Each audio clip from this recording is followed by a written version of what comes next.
Sa gitna ng mga usaping ipinupukol laban kay Senero Ronald Bato de la Rosa, isang malinaw at makatwirang pahayag ang lumabas mula kay Senator Alan Peter Cayetano.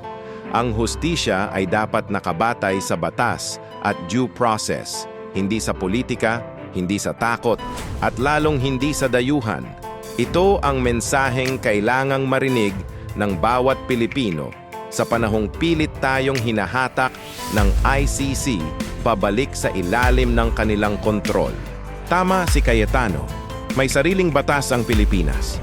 Hindi kailangan ng ICC para turuan tayo kung ano ang tama at mali.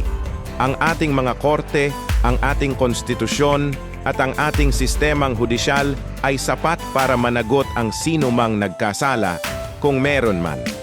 Ang problema, ginagamit ng ilang politiko at media ang issue hindi para maghangad ng hustisya, kundi para siraan ang mga taong may tapang na lumaban sa droga at kriminalidad. Si Bato de la Rosa ay hindi kriminal. Isa siyang alagad ng batas na nagpatupad ng kampanya laban sa salot ng lipunan, ang ilegal na droga. Ang war on drugs ay hindi laban sa mahihirap gaya ng sinasabi ng mga banyaga. Ito ay laban sa mga sindikatong ginagawang negosyo ang pagkasira ng kabataan. Ngayon siya pa ang gustong paikutin ng ICC na tila bang walang dangal ang hustisyang Pilipino. Ang sinasabi ni Cayetano na ang batas ay hindi dapat gamitin sa politika ay isang paalala sa mga opisyal na ginagawang laruan ang sistema ng hustisya. Hindi ito dapat maging instrumento ng paghihiganti o ng agenda. Dapat itong maging sandigan ng pagkakaisa at tiwala ng mamamayan. Kung may hustisya, dapat ito'y para sa lahat, hindi para sa headline. Bilang mga Pilipino, dapat nating ipagtanggol ang ating soberanya.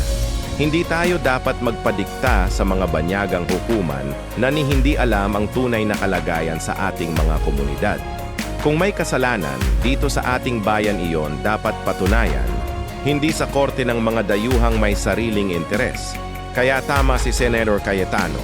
Ang batas ang dapat manaig, hindi ang emosyon, hindi ang politika, at lalong hindi ang dikta ng dayuhan.